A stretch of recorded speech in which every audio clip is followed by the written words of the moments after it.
This is the day after Valentine's Day, and I hope you all had a great Valentine's Day. We did in our family, and my wife renewed my contract for another year. It's a no-cut contract, and I'm hopeful that we can extend beyond that. And those of you who know my wife knows that she's a saint, and we're welcoming some saints here this morning. Not the New Orleans saints, but some saints nonetheless. I'll be honest with you, I hadn't really thought a lot about this issue that's before us today in the last year or two, but I think we're onto something here, and I'm excited about the hearing today. Senator Capito, with Ben and others, really look forward to this hearing, what we're going to learn. But as I think you all know, today is the first Environment and Public Works Committee hearing of this 118th Congress. Senator Capito and I are pleased to welcome our newest members, Senator Fetterman, Senator Mullen, Senator Ricketts. Senator Ricketts, welcome. Great to see you again. Thanks for letting me come and visit with you earlier this month. And we're delighted to be here with our returning members as well, not the least of those, my wingman from Delmarva, the Senator Cardin. Or Delmarva, I call them Delmarva buddies. There you go. Over the last couple of years, this committee has played a vital leadership role in passing historic infrastructure and climate legislation. Much of our success was, I'm proud to say, bipartisan. We have a couple of people here from Wyoming, and I quote another fellow from Wyoming who used to say when he was actually sitting right out where you are, Chris, and he said these words, he said, bipartisan solutions are lasting solutions. I see we've been joined by Senator Fetterman. Welcome, Senator Fetterman. I'm glad to see you. Thank you for joining our committee and being as a neighbor. We got Delaware, we got Maryland, we got Pennsylvania. This is pretty good combination. But over the last couple of years, this committee has played a vital leadership role in passing historic infrastructure and climate legislation. Much of our success was bipartisan. And looking ahead, I'm eager to work with Senator Capito, with all of our colleagues here, Democrats and Republicans as well, as we aim to build on that record of success and to further strengthen our economy at the same time. Together, I know we can continue to develop lasting solutions to some of our biggest challenges. That brings me to the topic of today's hearing, and that is exploring policies that support the development and deployment of low-carbon transportation fuels. As a senator from the lowest-lying state in our country, I can think of no greater challenge than the climate crisis. My colleagues have heard me say that more times than they want to remember. Delaware is the lowest-lying state in America. Our state is sinking. The seas around us are rising. That's not a good combination. So we want to make sure that we're doing everything we can to address that and create economic opportunity for the rest of our country. But last year, some of you may recall that the National Oceanographic and Atmospheric Administration, affectionately known as NOAA, reported that there were 18 climate disasters in the United States with losses exceeding $1 billion each. 18, exceeding $1 billion. They also reported that a year ago that sea level rise is occurring even faster than predicted, Those 18 costly disasters underscore the urgent need for further action to reduce greenhouse gas emissions and to limit the impacts of climate change. We were reminded by Albert Einstein years ago that in adversity lies opportunity, and that's true here as well. And those opportunities are, frankly, enormous. And by tackling the climate crisis, we can continue to fuel the growth of clean energy jobs in our country and reduce our dependence on foreign oil. Again, to our newest members of this committee, including our neighboring Pennsylvania and Senator Ricketts as well. My colleagues have heard me tell once or twice the story of a guy named Willie Sutton. I don't know if you ever heard of Willie Sutton. He's a famous bank robber, and during the Great Depression, and finally got caught. He was dragged before the judge and jury and everything. And the judge said to him famously, "Mr. Sutton, why do you rob banks?" And he replied, "Your Honor, that's where the money is." And when people ask me why do we focus on reducing transportation emissions, I say because there's a good deal of that's where a good deal of the emissions come from too. For some time now, our nation's transportation sectors remain the largest source of greenhouse gas emissions in the U.S. economy, accounting for more than 25% of emissions in America. I think power plants account for close to 25%, another 20% from our manufacturing operations, think cement plants, think steel mills, and so forth. But through the bipartisan infrastructure law that we all participated in crafting and passing, and the Inflation Reduction Act, Congress and the Biden administration have made significant investments to support American clean energy and zero-emitting vehicles, while also securing the domestic supply chain of critical minerals for electric vehicles. Many Americans, including several members of the committee, are making the switch to electric vehicles and hybrid vehicles. And still, there's more that we can and must do to support cleaner fuels for vehicles on our roads and provide greater certainty and flexibility for those who produce these fuels. As a recovering governor, while exploring ways to improve federal policies, I often look to see what's working well in the states and try to replicate those efforts. I call the states laboratories of democracies forever, and they have been forever, and they continue to be laboratories of democracies for us to learn from. States have learned from the federal government's mistakes when it comes to programs like the Renewable Fuel Standard. Many states, including Oregon, including California, have implemented or considering implementing technology-neutral, low-carbon fuel standards. And these state-level programs have successfully advanced the production and use of cleaner fuels and kept consumers and compliance costs low while fostering local investment and job creation. As we will hear today, these state programs have fuel flexibilities, greater long-term predictability, and cost containment mechanisms that are not included in the Renewable Fuel Standard. Unlike the Renewable Fuel Standard, existing state programs often focus more on emission reductions potential when determining what qualifies as a clean fuel. In addition to reducing the number of questions the states have to ask when determining which fuels qualify for a clean fuel program, the structure allows multiple options for obligated parties to comply. For example, a wide range of stakeholders rather, including the Delaware City Refinery, about 20 miles from my house down the Delaware River. Those stakeholders are interested in producing clean hydrogen as a qualifying clean fuel. They believe they can do so with their existing infrastructure to secure a stronger financial future and create new jobs. That is why we've invested significant federal resources to support the development of clean hydrogen infrastructure in our nation.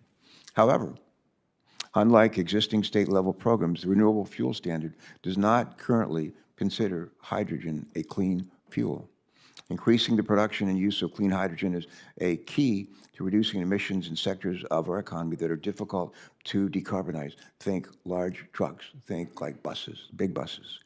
And the challenges with the Renewable Fuel Standard do not stop at hydrogen. And as we're going to hear today, there are challenges across clean fuel stakeholders, including biofuels, which we can address by moving forward a more technology-neutral approach. With that, I welcome the discussion of the benefits of establishing a federal low-carbon fuel standard, a program that can provide certainty, provide predictability, provide flexibility for all stakeholders, while also spurring innovation across clean fuel technologies to help us meet our ambitious climate goals. My hope is that today's hearing is the first of many conversations on how we can bring industry together along with environmental groups, along with agriculture and stakeholders to further decarbonize our nation's transportation fuels while also supporting job creation across our nation. We look forward to hearing the perspectives of each of our witnesses here today.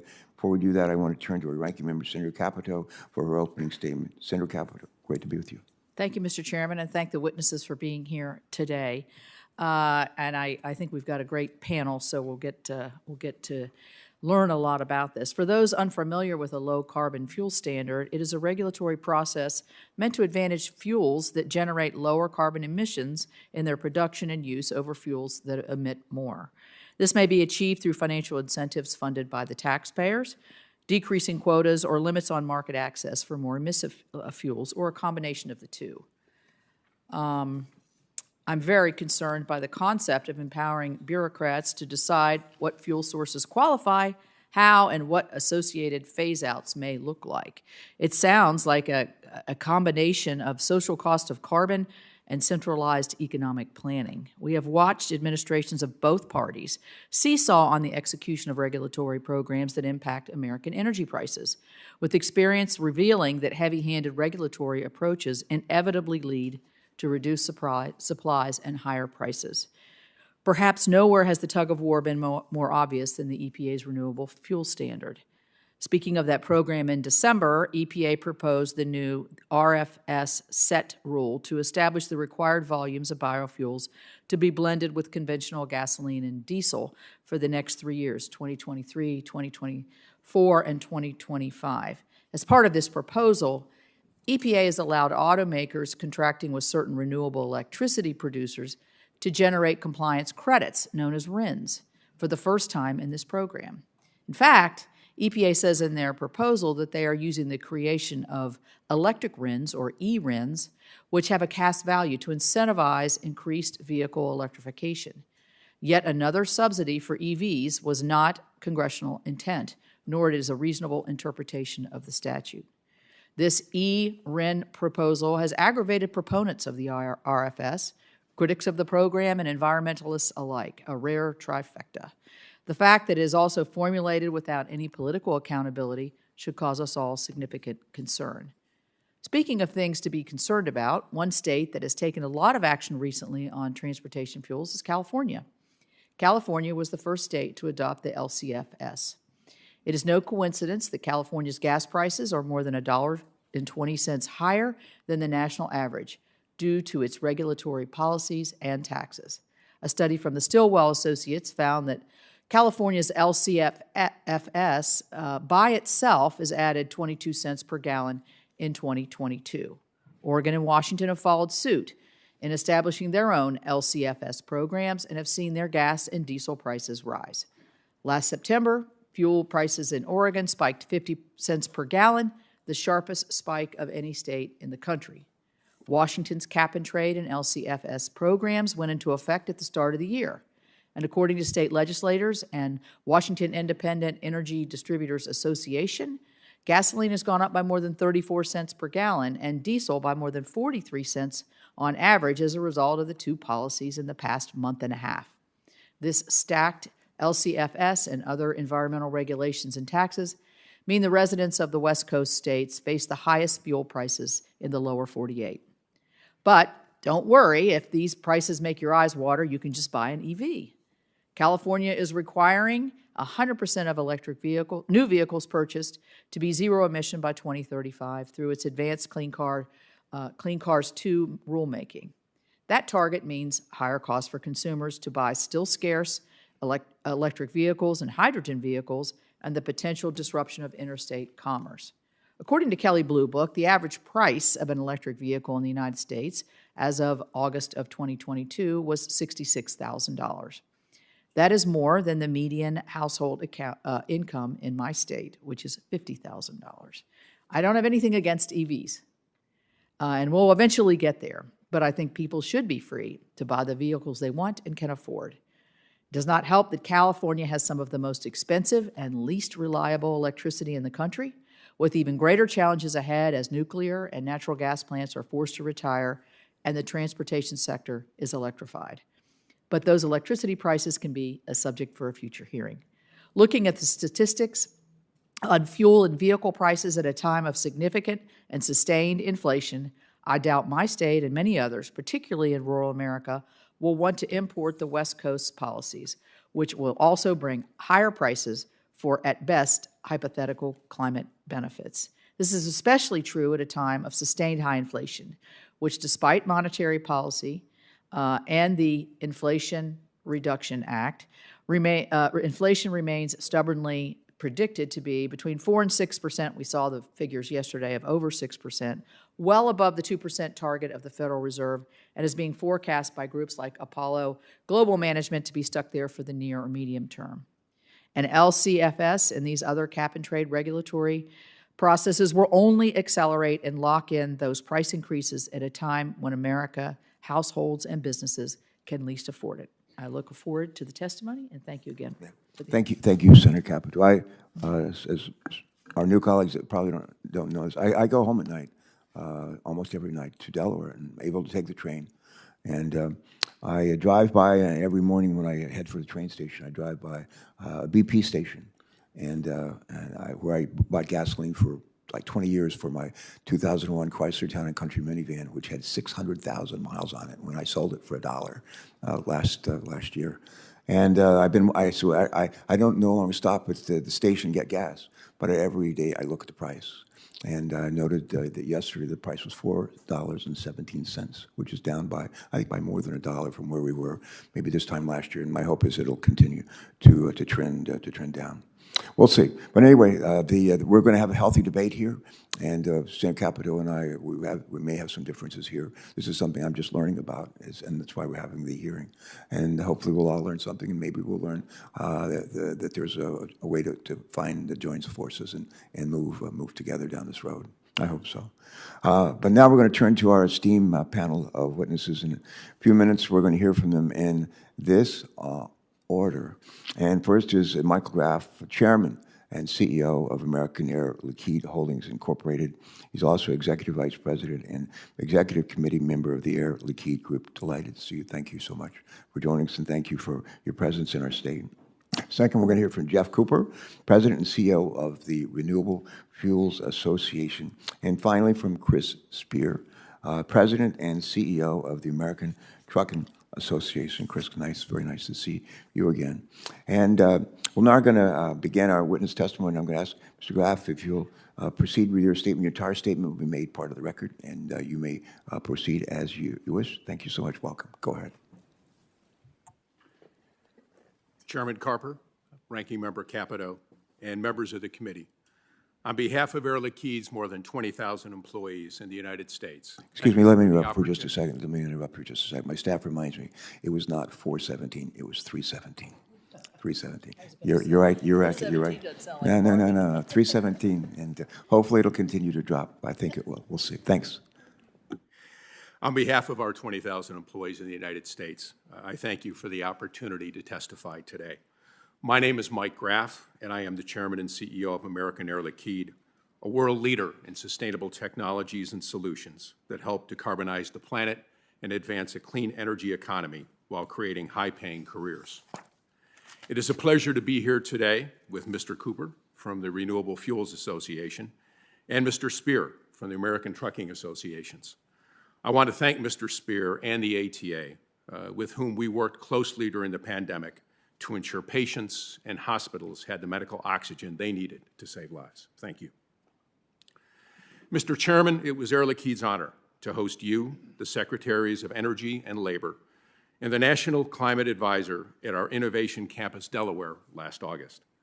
We share a core belief: clean energy is about lowering emissions and growing our economy while creating new value-added jobs. As the committee considers the establishment of a national clean fuels program, we urge you to ensure that any proposal is technology neutral and enables emissions reductions through certainty and flexibility. These are essential to promoting private sector investment, creating jobs, and minimizing burdens on the American consumer. Hydrogen plays an important role in decarbonizing the transportation sector, and Air Liquide is at the forefront of that effort. In Nevada, Air Liquide has invested $250 million in the first world-scale liquid hydrogen production facility with the capacity to supply renewable hydrogen for over 40,000 zero-emission hydrogen fuel cell vehicles.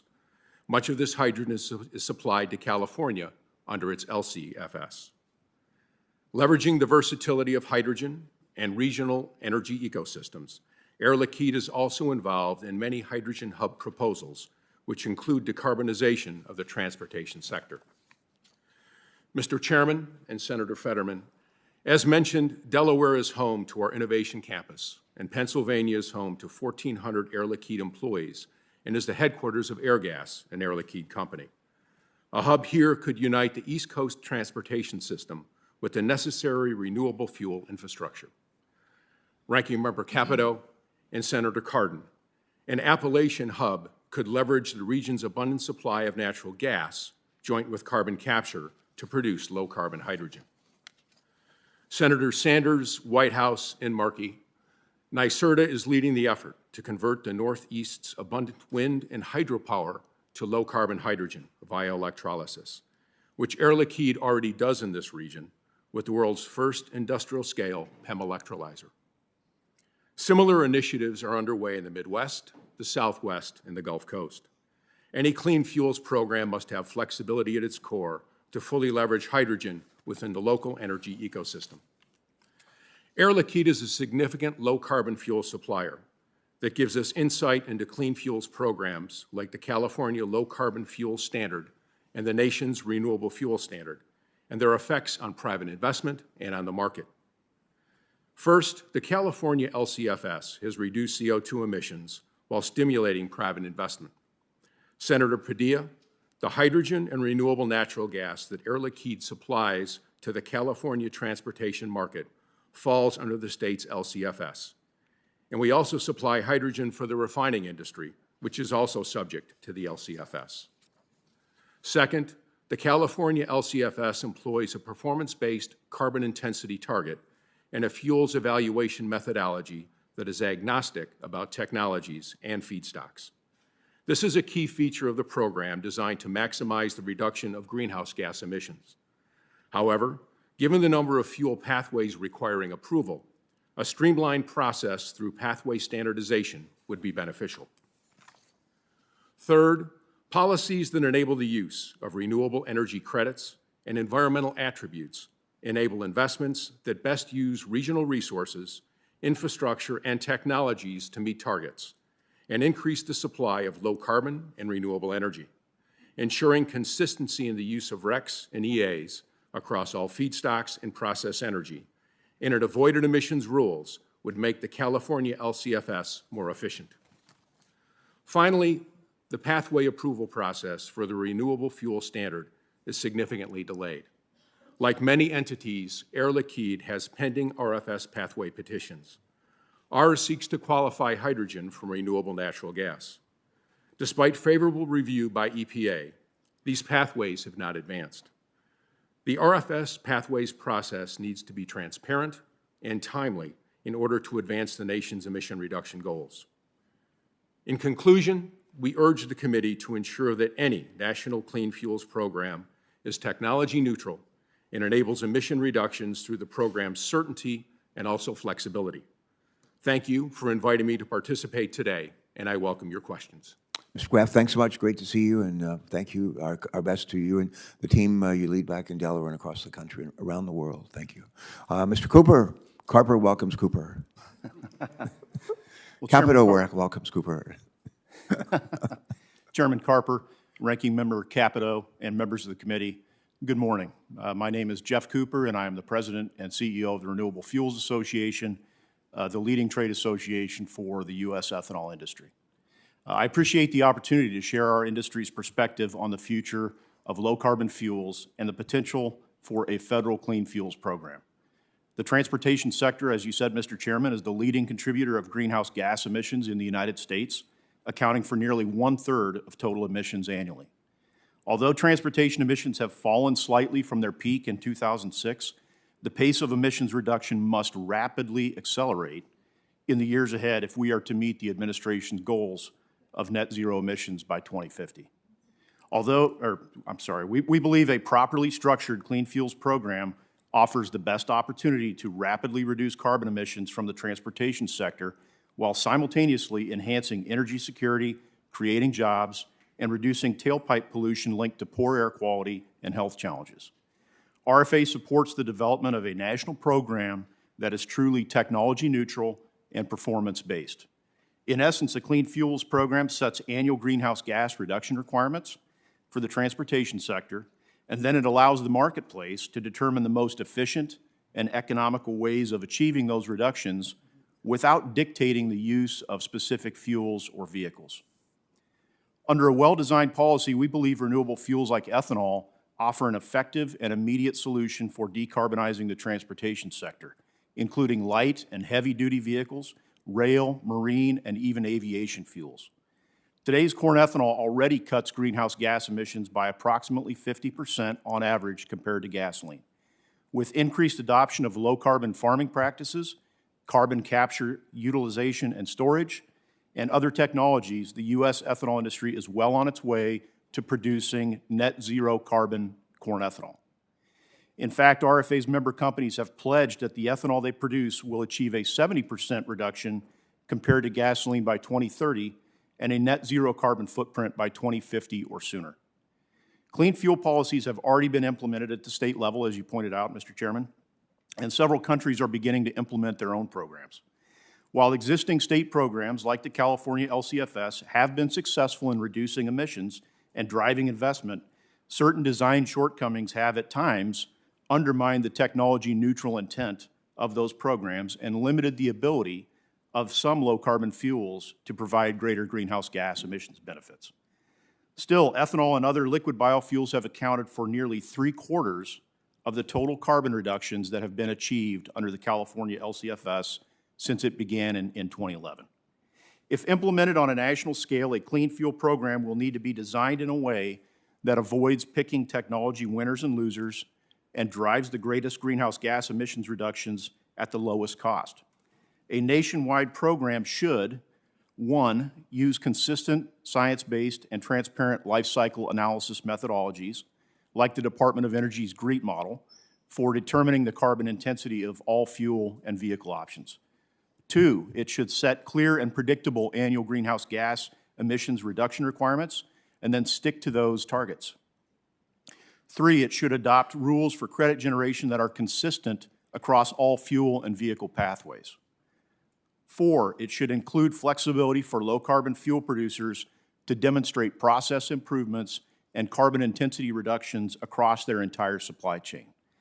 And 5, it should include complementary measures to remove technical and regulatory barriers that artificially limit greater use of certain low-carbon fuel options, like the current barrier we have in place today that prevents the sale of E15 during the summer months.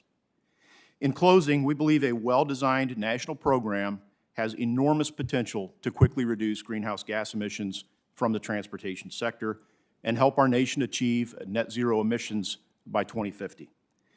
We look forward to working with the committee as it continues to consider a nationwide clean fuel standard. Thank you again, and I look forward to your questions. Mr. Cooper, thanks. Great to see you, and thank you for joining us. We've been joined by the senior senator from the state, a great state of Michigan, Debbie Stabenow, who's also a member, not just a member of the Ag Committee, but she's chairman of the Ag Committee. She and I serve on the Finance Committee together with some of you. And the Finance Committee is going to have a confirmation hearing this morning for the nominee, the administration's nominee to head up the IRS, Danny Werfel, not the football player, Danny Werfel, who's the public servant, and he's invited me to come and introduce him, and I'll be slipping out in about 10 minutes or so, but I'll be back shortly. And Senator Capito has agreed to hold the gavel until I get back. All right. So now, Chris Spear. Chris, I already gave you a short introduction. I'll just say again, it's great to see you and welcome. Thank you very much for all you do and for your testimony today. Welcome. Thank you, Mr. Chairman, Ranking Member Capito, and members of the committee. I really appreciate the opportunity to testify on behalf of the American Trucking Associations. For 90 years, the ATA has helped Congress shape solutions to our nation's energy and environmental challenges, and today's hearing is no exception. The trucking industry starts with yes. The ATA was a proud supporter of the bipartisan IIJA. Prior to passage, ATA testified 25 times before the House and Senate, including this committee, sharing how our nation's decaying infrastructure has given competitive aid to rising global powers like China. In short, our first world economy cannot survive with third world infrastructure. Thank you for recognizing that. To predict the future of low carbon transportation, one should start with the IIJA's ability to eliminate congestion. Right now, our industry loses $75 billion a year sitting idle in traffic. That's 425,000 drivers sitting for an entire year. That's 6.87 billion gallons of wasted fuel, pumping 67.3 million metric tons of CO2 into our environment. In short, if you want to eliminate emissions, start with the top 100 traffic bottlenecks. of which 22 are in states represented by members of this committee. IIJA monies are more than adequate for fixing existing roads and bridges, and there's plenty more for new capacity too, including truck-only lanes, bypasses, bridges, and parking. There is no reason this administration should have to pick favorites. Another example, ATA worked with the EPA, producing phases 1 and 2 emissions reduction rules. To date, 98.5% of all emissions have been removed from our tailpipes.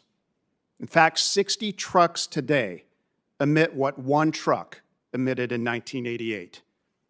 These 2 rules alone cut CO2 emissions by 1.37 million metric tons, saved $220 billion in fuel cost, and reduced oil consumption by 2.5 billion barrels of oil. And the ATA and the EPA created the Smart Way program, saving participating fleets more than 4 billion gallons of fuel, over $19 billion at today's costs. Those fuel savings resulted in massive emission reductions of 2.7 million short tons of nitrogen oxide, 112,000 short tons of particulate matter, and 143 million metric tons of CO2, all by putting the safest, newest, and most environmentally friendly equipment on our roads. This is not a debate about if we get to zero, but when. We will get there, not just on the timelines proposed by California. They're excluding our industry in a mad dash to zero, makes their timelines and targets not only unachievable, but guarantees they will fail. To get to zero, we have to be honest and we have to be transparent about the road ahead. Sourcing rare materials needed for millions of 5,000-pound truck batteries, the infrastructure needed to charge them, and the additional electricity needed to power our trucks full scale doesn't yet exist and won't if you allow California to set the nation's standard. Trucking now moves 72.5% of our nation's freight tonnage. Over the next decade, trucks will be tasked with moving 2.4 billion more tons of freight than they do today. The moment that slows or stops, Americans, your constituents, are going to want answers. The responsible approach is also the realistic approach. Achievable timelines and targets do matter. The ATA will continue supporting policies that are responsible, realistic, and inclusive of our industry. Our written testimony provides this committee with just that, targeting IIJ monies to reducing congestion, creating cost parity between current and future equipment and fuel sources, and the low-hanging fruit, such as drayage, port interconnectors, and safe, secure truck parking. We're committed to a cleaner environment, and we've proven it. We simply ask that we be realistic about the path forward. Do that, and we'll post the best environmental gains possible. I thank the committee and yield. Thank you, Mr. Spear. I'm going to ask unanimous consent to enter into the record a letter from Consumer Reports asking EPW to pursue a clean fuel standard to decarbonize the nation's transportation sector. With that, I'm going to slip out and go over to the Finance Committee and introduce Danny Werfel, and I'm going to yield to Senator Capito to preside in my absence. All right. Thanks so much. Thank you, Mr. Chairman. Mr. Spear, I talked in my opening statements about the prices of diesel and how they've been at a record high in June of 2022. Can you talk about the impacts of when these prices are way up like they are and have been for a sustained period of time? What impact that has on your industry and how it impacts the small businesses, many of them small businesses, some quite large, across the country? It's significant, Senator. Fuel costs are our second highest cost, just under labor. Under that, you've got safety, including training. It's a lot of important operational expenditures, but fuel is our second highest cost, and that was before we went to 40-year highs on inflation. It should come as no surprise with this standard in California and Oregon. We have litigated it directly because of the cost impact that it has on our industry, particularly those that are running 20 trucks or less or owner-operators, one truck. Are you in the middle of that litigation right now? We are indeed. Yeah. Okay, so are indeed. would you say then that these regulations, and as I said in my opening statement, are leading to higher prices in those particular states? Yeah, we were dealing nationally with 40-year highs on inflation. These two states compounded that problem, which is why you see fuel costs exceeding $7 in California, nearly $6.50 in Oregon. That's much, much higher than the national average, as you said. But if you're a small carrier, an owner-operator, you don't have the luxury of a fuel contract. You're paying retail at the pump. So you're absorbing that cost into your operational expenses. So it's chipping away. You're going to see consolidation in our industry as a result, and it's going to hurt the very small businesses that this committee, says it supports. Okay, thank you. Mr. Graff, I think that Appalachian Hydrogen Hub sounds really good to me. And thank you for what you're doing to lend your expertise. And I know we're in competition with a lot of good ones, as you mentioned, but I appreciate you mentioning that. Let me ask you a question. I think this is an important question when we're all looking at what the environmental impacts can be. You mentioned, Mr. Cooper mentioned life cycle. So in order to get to an EV, in order to get to a hydrogen car, there's a lot that goes before you actually are at the tailpipe, I guess is how they say it, measuring before the tailpipe. So a life cycle. Have you done an analysis of that, of what it takes to create the hydrogens and that goes into these vehicles, and how the emissions? I guess I'm focusing more on emissions than cost, although we know that does drive up the cost if you have to do another process before another process. What are your thoughts on that, on a life cycle analysis? Thanks for the question, Ranking Member Capito. Clearly, we need to look at every aspect of basically well to wheel, so to speak, in the approach for any pathway to produce energy, and understand its emissions potential and how we address that. In terms of hydrogen, we have been in the business of producing and transporting and utilizing hydrogen for over 60 years. And we have the full capabilities to make sure that hydrogen itself is well managed, it's well contained, and its fugitive emissions, as you consider its impact on the environment, are genuinely more second order. I think we look at safety, we look at what we can do to make sure that there is the safe transport, the safe production, the safe use of hydrogen. But any fugitive emission of hydrogen into the atmosphere has a much lower effect than other hydrocarbons or other substances that may end up in the environment. Okay, Mr. Cooper, on the ethanol, obviously there is an expenditure of a great deal of energy to make ethanol. How would you answer that question on life cycle, both emissions and cost?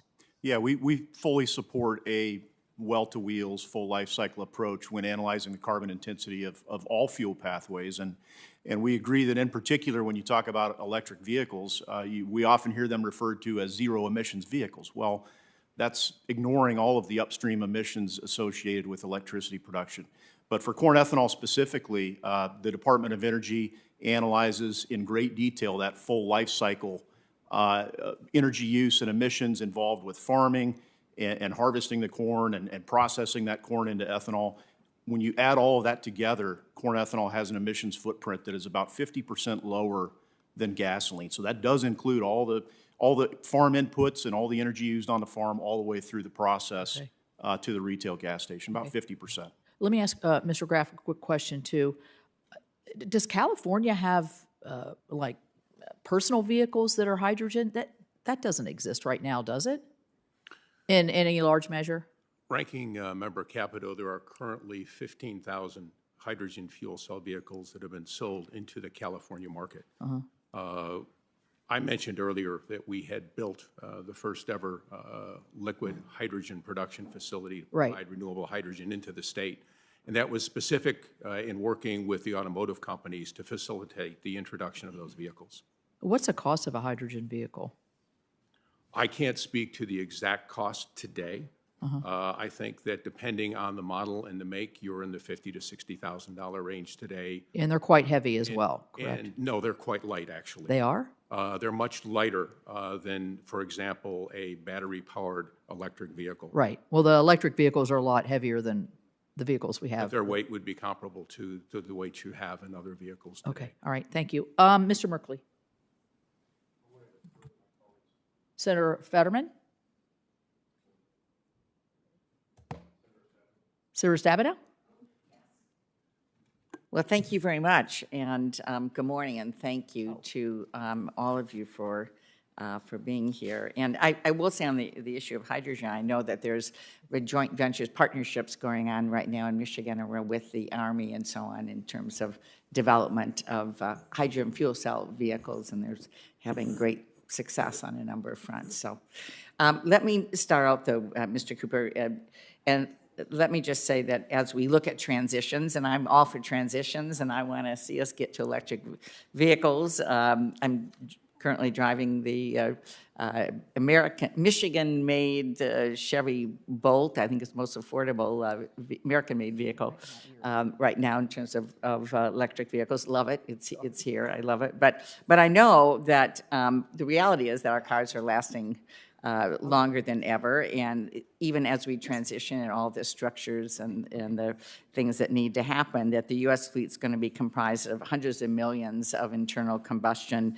engines for years to come. So this really is important for us to understand all of this as we transition. So if we're going to meet our national climate targets, do you agree that we must secure a robust supply of low and zero carbon liquid fuels to complement the push towards electrification?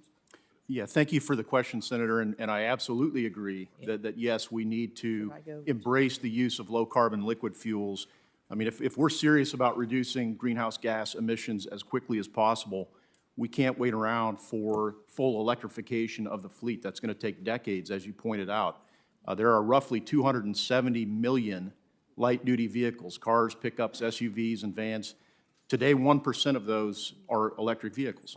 So it's going to take decades for that transition to occur, and we should be taking steps now to further decarbonize those liquid fuels that we know are going to be, you know, as you said, hundreds of billions of gallons of liquid fuels will be needed in the decades ahead in these vehicles. So we think a clean fuel standard is a great way to do that and really jumpstart that decarbonization of our liquid fuels. And I'm assuming you do not think it's instead of a renewable fuel standard, that this is about complementing? That's correct. A well-done clean fuel standard would complement a renewable fuel standard, which really creates the foundation and the kind of the bedrock for the renewable fuels industry. Could you speak a little bit about the recent investments that we have made, Congress has made, including those in the Inflation Reduction Act, that are going to help us be able to achieve these goals? Absolutely. Our industry is very excited about the Inflation Reduction Act and the suite of tax credits and grant programs in that legislation. It's a game changer for our industry. One of the programs in particular is Section 45Z, the Clean Fuel Production Credit, which is, in essence, the tax version of a clean fuel standard. It generates a tax credit for clean fuel producers based on the carbon intensity of their fuel.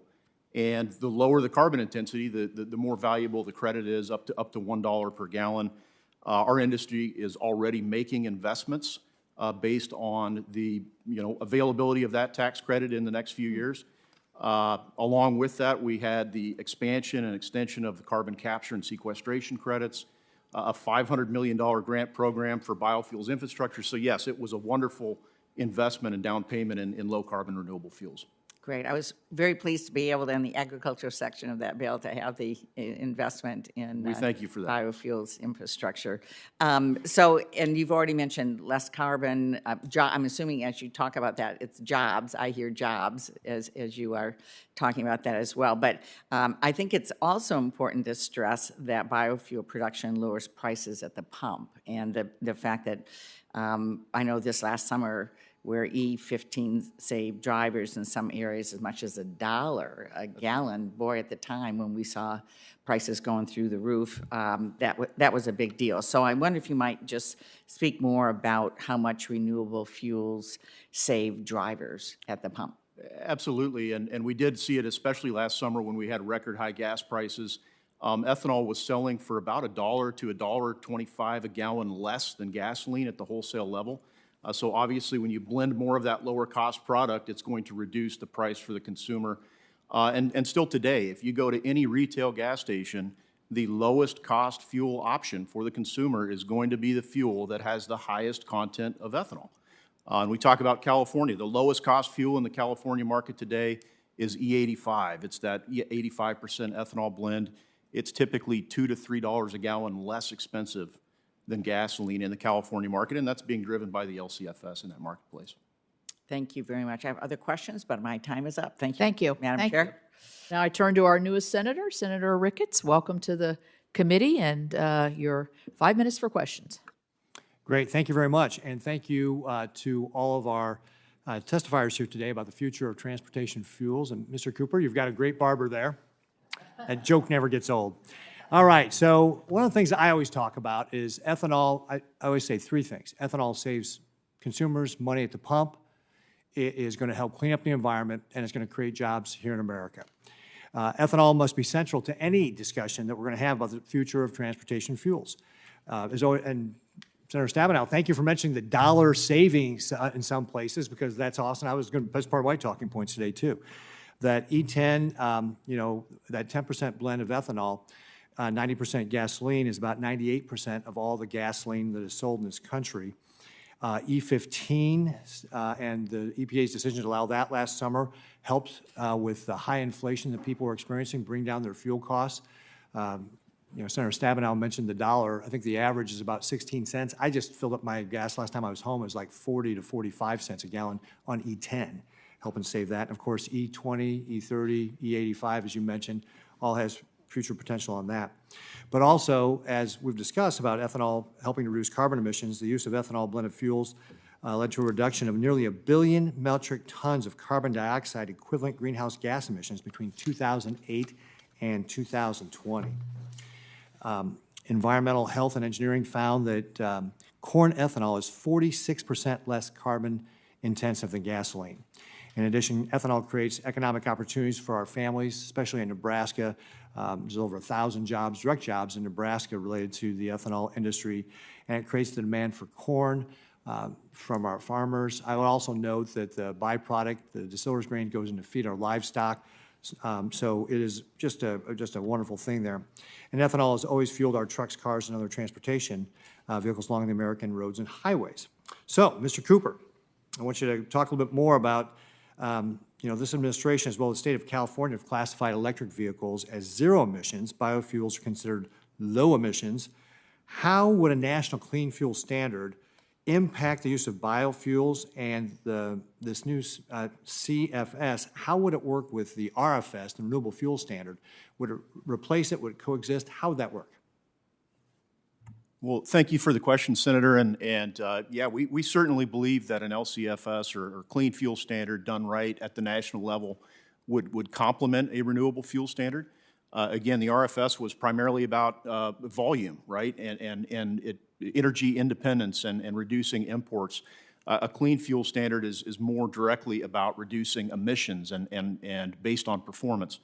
So we do think the two would work together very well, complement one another. And as I mentioned earlier, the RFS was really that bedrock and kind of the foundation for the renewable fuels industry, and it's important to keep that foundation in place. So we do think the two would work together. And then in terms of how the biofuels industry would respond to a clean fuel standard, we expect that it would be similar in ways to the response in the California marketplace and in Oregon. It's been interesting to see some of the different ways that the markets have responded to those programs in those states. As I mentioned, the E85 market in California is off the charts. They're using more E85 in that state than any other state in the country as an outcome of the low carbon fuel standard. They're also one of the last two states that hasn't yet approved E15. Well, guess what? They're moving toward approval of E15 because the market is calling for it via the LCFS. So we do believe a properly designed clean fuel standard, and again, doing the life cycle analysis correctly, would drive increased use of ethanol and other renewable fuels above and beyond what is called for under the renewable fuel standard. And I think we've talked about it a little bit here. You know, I'm concerned that any national clean fuels program could prioritize electric vehicles over liquid fuel vehicles, including clean biofuels. And this will only make us more dependent on our foreign adversaries who control a majority of the worldwide production of several key components. You know, for example, the CCP, Chinese Communist Party, controls 60% of the raw lithium mines in the world, 50% of the lithium processing and refining, and 75% of the lithium-ion battery mega factories. How can you ensure that a new national low-carbon fuel standard won't falsely prop up EVs to satisfy an agenda and do significant damage to liquid fuels, including biofuels, in the process? A great question, and thank you, Senator.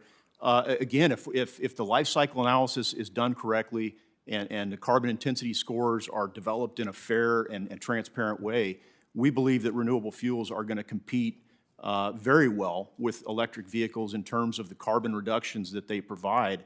And as the ranking member mentioned, internal combustion engines and conventional vehicles are far less expensive than EVs. And so, again, if you step out of the way and let the market respond to these carbon reduction requirements, we think it's going to drive the market toward increased use of renewable fuels, which are the lowest cost option of meeting these carbon reduction requirements. Now, if you stack on top of that an EV mandate or something like California is trying to do, then yeah, that changes the calculation immensely. But we, again, think a truly technology-neutral standard is going to put renewable fuels in a very competitive position. Great, thank you. Thank you. Thank you. Senator Cardin. Thank you, Madam Chair, and let me thank our three witnesses. I think it's very appropriate that our first hearing in this Congress is in regards to the future of low-carbon transportation fuels.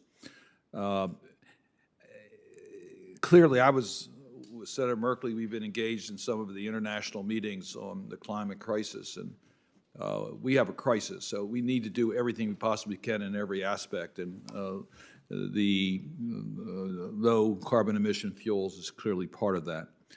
I am pleased that under the bipartisan infrastructure bill that Maryland has been able to take advantage of many of the new opportunities under the low or no emissions fuel programs. We have received 3 major grants in our state, $15 million to Montgomery County, Maryland, for new hydrogen production sites and acquiring 13 hydrogen fuel cell electric buses. In Prince George's County, $25 million for 70 zero-emission electric buses. In Anne Arundel County, $1.9 million for 4 diesel electric hybrid buses. I say that because there's 3 different technologies, but all of them are adding to our commitment to reduce our carbon footprint.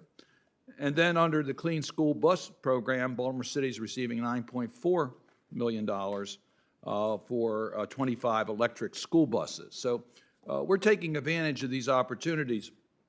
I know, Mr. Graff, you talked a little bit about the hydrogen issues. It's new technologies, but it has limits. So where do you see the future of hydrogen as a source for transportation energy? Senator, thanks for the question. Hydrogen itself is a very versatile molecule. If we are going to achieve our climate objectives, if the energy transition is going to occur, it will not happen without hydrogen. The estimate is that hydrogen itself, long-term by 2050, will likely account for roughly 20% of the world's energy supply. And that versatility allows us to use hydrogen produced in a variety of different pathways to decarbonize energy-intensive industry and also to decarbonize the transportation sector. The utilization of that hydrogen, we've talked a little bit about personal vehicles, but as you grow the vehicle, as you look at commercial vehicles, as you look at the Class 8 tractors that are on the highways, if in fact we want to get to a zero-emission vehicle, in that case we are in a place where we can utilize hydrogen paired with a fuel cell, maintain the same utility you have today, the same drivability, the same refueling time, the same use regardless of temperature, and you will be able to utilize, because of the small footprint and weight of the fuel cell, along with the amount of hydrogen necessarily to go ahead and carry on board to power that, you will be able to maintain the payload you have today. So it has the capability in almost every use in the transportation sector to see that evolve. The key is to build out the infrastructure. The key is to build the need for the vehicles and see this grow and evolve as we have for other sectors. So we took a giant step in that direction under the Inflation Reduction Act, providing certain incentives. What more needs to be done? So the Inflation Reduction Act clearly provides the capability to produce hydrogen under a variety of pathways, whether you're utilizing renewable power or utilizing natural gas with carbon capture to produce the hydrogen at a lower cost and have the benefit of the low-carbon renewable hydrogen.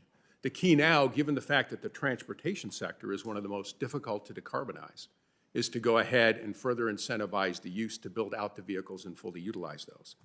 As a matter of fact, I was with one of our drivers just Thursday, utilizing one of the Class A tractors we're currently using to deliver goods in the state of California between our industrial sites, which utilizes hydrogen and a hydrogen fuel cell to power it. So we just need to build the scale to get there. Thank you. Mr. Spear, I want to get you engaged here on heavy trucks, heavy-duty trucks. I recognize that we have infrastructure challenges that are very important to the trucker and trucking industry, and I recognize we have supply chain challenges that you've already mentioned in your testimony. But how do we provide the necessary incentives so that heavy-duty trucks are also going to have themselves a smaller carbon footprint? What additional incentives do you think are necessary? Well, I think if you want to get the newer, safer, more environmentally friendly equipment out on the road, you've got to incentivize it. And you've been a leader on this. You sponsored a bill that would repeal the federal excise tax. This is a 100-plus-year-old tax, World War I. It's the only one left of that era that still exists. And it tacks on 12% of the price of the sale of a new tractor. So that's roughly $25,000 per tractor. Now think about that. Not only is it more expensive, the impact that has on manufacturing that equipment, jobs around the country in those manufacturing facilities is quite significant. So we believe that repealing that would have a measurable impact on getting cleaner, more environmentally safe equipment out on the road quicker. Thank you for that answer. Appreciate it. Thank you, Mr. Chairman. Thank you, Senator Cardin. We're going to move down to Senator Merkley, and I'll ask my questions a little bit later in the hearing. Senator Thank you very much, Mr. Chairman. And I wanted to start, Mr. Cooper, related to your experience with low-carbon fuel standards, and particularly the Oregon Clean Fuels Program. As you look at Oregon's program, has it been a success? Yes, we think the Oregon program has been very successful. Any particular insights or lessons we should take to mind as other states consider similar? Yeah, when we think about a low-carbon fuel standard done right, we typically point to Oregon because we think the life cycle analysis and modeling and methodology that they used for their program is more transparent, is more technology neutral than what California is doing even.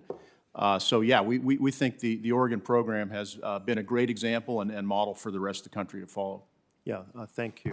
And Mr. Graff, I want to turn to hydrogen and specifically that is made from fossil gas with carbon capture. The industry uses the term blue carbon or blue hydrogen, as you're familiar with. The first peer-reviewed study in 2021 found that using blue hydrogen, that is fossil hydrogen with carbon capture, was 20% more damaging in terms of greenhouse gas footprint than using fossil gas or coal directly for heating buildings, and that it was 60% worse than using diesel directly for heating buildings. Now, we have a lot of buildings heated by fossil gas and a lot that are heated by diesel. So do you agree with the studies that have shown that using fossil gas, even with carbon capture, and by the way, the assumption in this was 100% carbon capture, no leakage from a geological formation, doesn't make sense when it comes to trying to tackle greenhouse gas? Senator, thank you for the question. I'm not familiar with that exact study, and we can certainly take a look at that and spend more time with you and your staff to talk about it. But what I know is this. We have looked at the emissions reductions and the benefits of utilizing hydrogen. For example, it could be in the state of West Virginia, it could be on the Gulf Coast, to go ahead and produce large quantities, what I would call low-carbon hydrogen. Sometimes people get confused with the various colors, and I just like to call it what it is, low-carbon hydrogen. And we are able to capture that. We are able to capture that CO2 in those geographies. And with large-scale production, like with autothermal reformers, technology that we have, we can decarbonize entire energy-intensive industrial sites. Now, if you are going to produce hydrogen only with the need, for example, to burn it in a home, then you can certainly do this same thing in order to achieve that. However, when you are located with the local infrastructure, we can drive this in a very significant way for the industries that use it. And by the way, if you utilize hydrogen in a fuel cell, it's a very, very different dynamic than a combustion engine.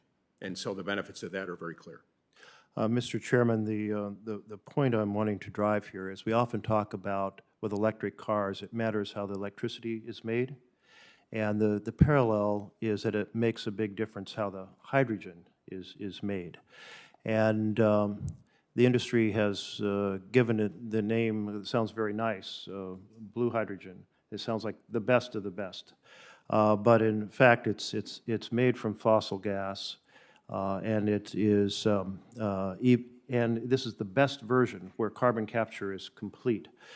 And even in that case, it is more damaging to the climate than is burning fossil gas directly for heating homes, or than using diesel for heating homes by a 60% factor. And that's assuming that every bit of carbon capture is perfect, which is rarely the case, that you can capture all the carbon out of the emissions and that you can store it for eternity underground with perfect security. So I think it's very important. The hydrogen conversation is going to be very relevant as we go forward. And when it's made from electrolysis, that is from renewable electricity being used to make it, it has a profoundly different footprint than when it's made from fracked methane gas.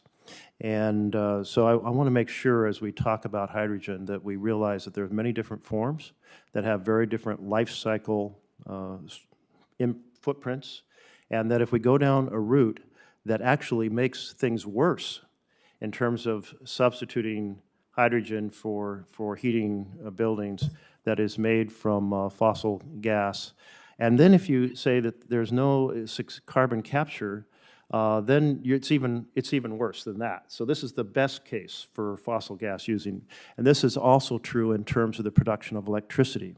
There is much better case to be made that hydrogen for high temperature applications in industry, making that hydrogen from a clean system, making it from renewable electricity, then you have a really important application because you have hydrogen that works in settings where electricity doesn't work directly, but it's made from renewable electricity to begin with.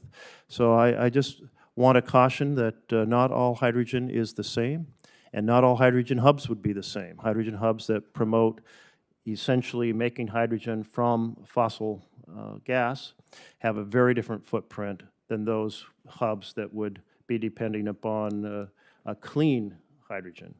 Thank you. Thank you for your questions. Thanks for that that cautionary note. Happy to have the opportunity. This is the first time I've gotten to introduce Senator Fetterman. He's from a state just north of us in Delaware. Delaware and Pennsylvania used to be the same state.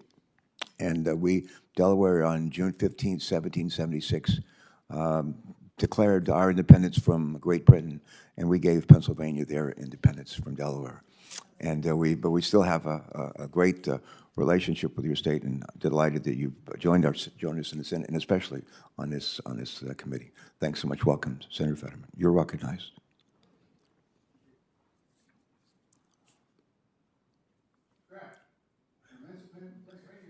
Thank you. mic is on. Make sure his mic is on. Excuse me. Many Pennsylvanians are employed in energy production industries. Transitioning to more clean energies is so important. Ensuring middle class workers are not being left behind in the changing economy is, I think, equally important. Are there any barriers, any specific kinds of special barriers for workers in the fossil fuel sector that to learn skills in renewable fuel production? Senator, I thank you for the question to begin with. The evolution of hydrogen, both from a low carbon standpoint and a renewable standpoint, as I mentioned earlier, will actually create many value added jobs in the economy. The estimate is by 2030 in the United States that the utilization of hydrogen as projected to grow would create about $140 billion of additional revenue in the economy and create about 700,000 value-added jobs. These are jobs that we are already beginning to build the workforce through in many states today. We are in 50 states across the country. And we are in a place where these jobs are readily available. The skills and the competencies and the capabilities are readily available. And where necessary, we will continue to go ahead and train the workers to be prepared to accept these jobs. The real benefit here is that these facilities and the use of hydrogen create for a much cleaner environment, both in terms of not just in their use in the community, but also in the workplace.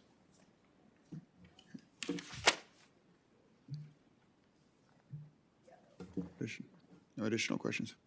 No additional question. Okay, all right.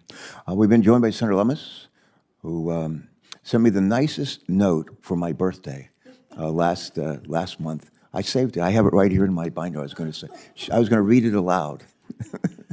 Well, I'm not sure it's nice to tell people that in Latin, the term Senate means Council of Old People, and then say happy birthday. But that's, I think, what it said, so thank you. We're only as old as we feel. I feel about 20, so let's go. Perfect. And you're recognized for as long as you want to be recognized. Thank you, Mr. Chairman. Mr. Spear, welcome to the committee. I have concerns that creating a national low-carbon fuel standard will only galvanize efforts to enact another anti-consumer regulatory scheme, such as phasing out liquid fuels through electrification mandates or banning heavy-duty diesel engines. Do you share this concern? And are there examples of such efforts in the states that have already enacted their own low-carbon fuel standards? There are. Thank you, Senator. As I mentioned previously, we had litigated in California and Oregon, largely because of the impact that it would have on our industry, particularly medium-sized companies with 20 trucks or fewer, down to owner-operators. And those are folks that pay at the retail at the pump. They don't have fuel contracts. So the impact that this has on inflating the cost of diesel in those states and in those areas is quite measurable. It's the second largest cost drain under labor.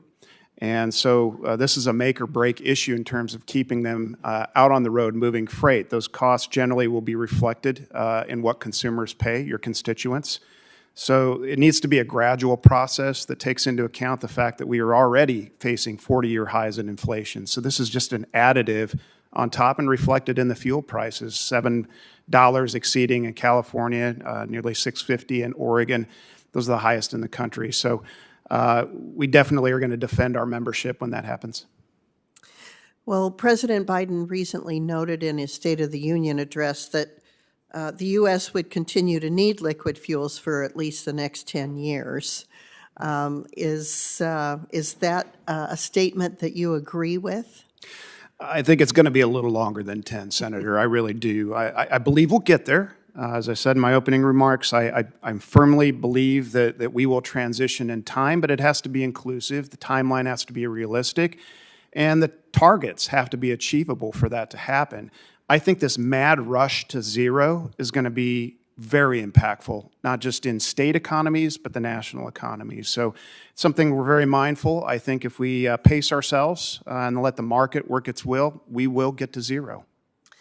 Well, I know people in Wyoming are concerned because electronic vehicles are tested at sea level, which Wyoming is not, tested on flat ground, which Wyoming is not, tested at 60 to 70 degrees Fahrenheit, which Wyoming rarely is. In fact, today it's 0 degrees again in Casper, Wyoming. So those factors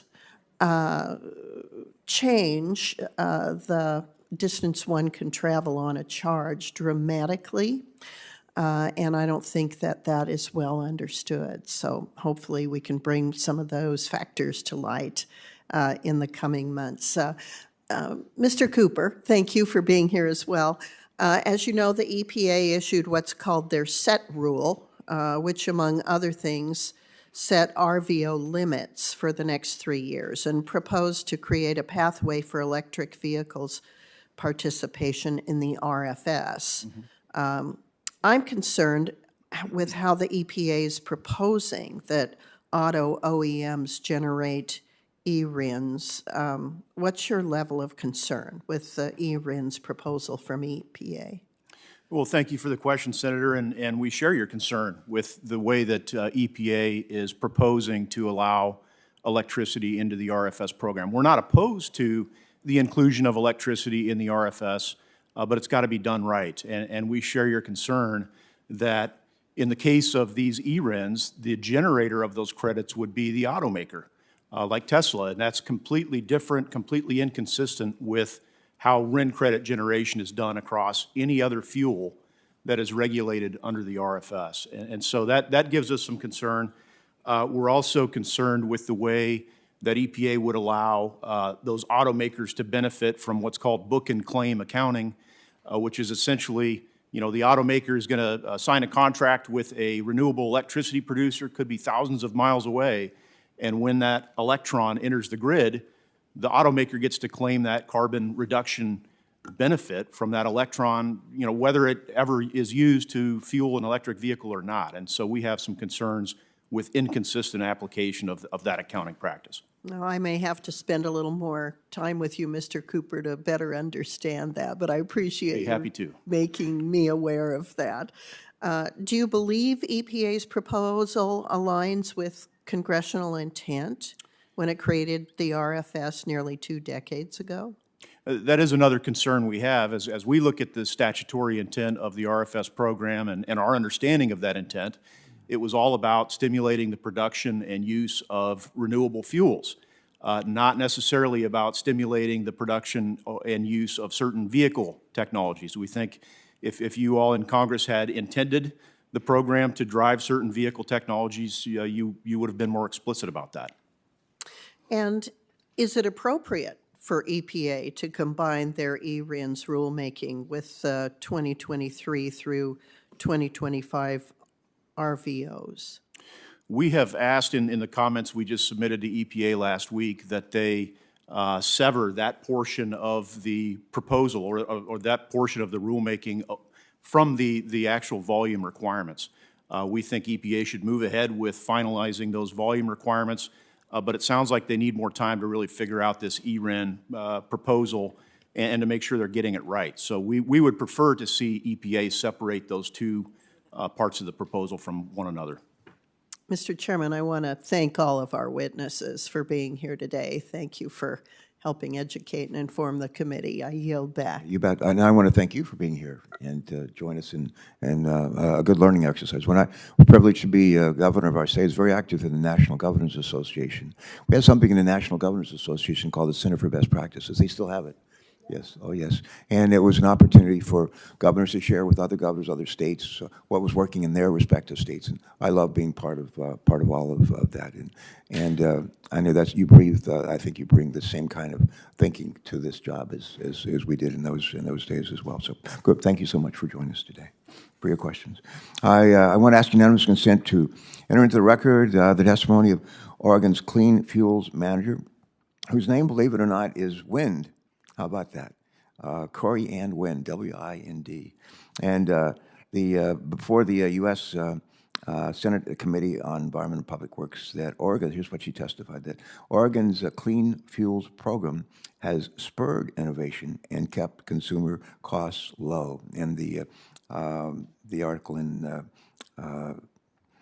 the article that I referred to earlier actually spends some time on, elaborating on that. So good. All right, we've been joined by Senator Alex Padilla from California. Again, he comes from a state where I used to live, where I was a naval flight officer. And we always like to think of states as laboratories of democracy, and California happens to be a pretty big one, pretty big laboratory. So thanks so much for joining us. I'm delighted that you're on this hearing, on this committee, and you could come with us and join us today. Thanks so much. Thank you, Mr. Chairman. Proud to represent not only a great laboratory of democracy, but the most populous and diverse state in the nation, largest electorate of any state in the nation, and the fourth largest economy in the world. With that being said, let me brag a little bit about California's low-carbon fuel standard. It's helping to advance a wide range of clean fuels while at the same time keeping consumer costs low and fostering clean fuel investments. California continues to grow its economy and reduce its emissions. The program's tech-neutral approach, greater long-term predictability, and cost containment mechanisms have provided certainty and flexibility. And I know prior to my opportunity to ask questions, there was a lot of California-specific comments and questions by my colleagues in the committee. But this program has been so successful that other jurisdictions are joining California, which is evident in the Pacific Coast Collaborative, a regional agreement between the states of California, Oregon, Washington, and British Columbia to strategically align policies to reduce greenhouse gas emissions and promote clean energy. My first question is for Mr. Graff. You talk about certainty, flexibility, and technological neutrality as essential ingredients to any low-carbon fuel program. Can you expand on how California's low-carbon fuel standard provides a certainty and flexibility to industry? Senator, thank you for the question. There is no question that California's LCFS program drove the introduction of zero-emission vehicles. And the recognition that in order to go ahead and fuel those vehicles, it recognized that the real point was carbon intensity, and it was agnostic in terms of the pathways or the technologies to get there. For Air Liquide, we have a long history. It's core in our culture to be sustainable in our approach. And we see our commitment to our climate goals, the world's climate goals, as well as the energy transition, with hydrogen as a core component of delivering that. So for us, the ability to go ahead and leverage the ability to work with the automakers to provide the renewable hydrogen for the nascent development of hydrogen fuel cell vehicles was paramount in our decision to invest a $250 million liquid hydrogen plant in Nevada to meet those needs. What's important is that in that plant, we utilize both renewable power and we use biogas, the attributes of biogas, in order to produce that renewable hydrogen. As a result, we're leveraging many technologies in order to go ahead and meet the needs. So if I heard you correctly, California's program was paramount in your decision, not just whether or not to make the investment, but where to invest in clean hydrogen production. Is that correct? It clearly enabled the introduction of the zero-emission vehicles. We needed to demonstrate what that could mean, not just for the state of California, but for the country and the world. We wanted to find that opportunity to demonstrate what could happen, and we wanted to locate those things logistically as close to the market as possible. It's good to minimize logistics. It also creates value, creating jobs in those communities in which you're going to use that product. Yep. Thank you. Follow-up question for Mr. Cooper. Could you elaborate on the RFA's pledge to achieve a net zero carbon footprint by 2050 and talk about how low carbon fuel standards, not just in California, let's add Oregon to the conversation, may have contributed to innovation in the biofuels sector? Absolutely, and thank you for the question, Senator. I did mention our pledge, our members' pledge to achieve net zero emissions by 2050 or sooner. in my opening remarks. And this is a pledge and a commitment that our membership is taking very seriously. They're already taking steps and making investments to reach that goal. Today, ethanol already reduces greenhouse gas emissions by about 50% compared to gasoline. So we've got, we're halfway there.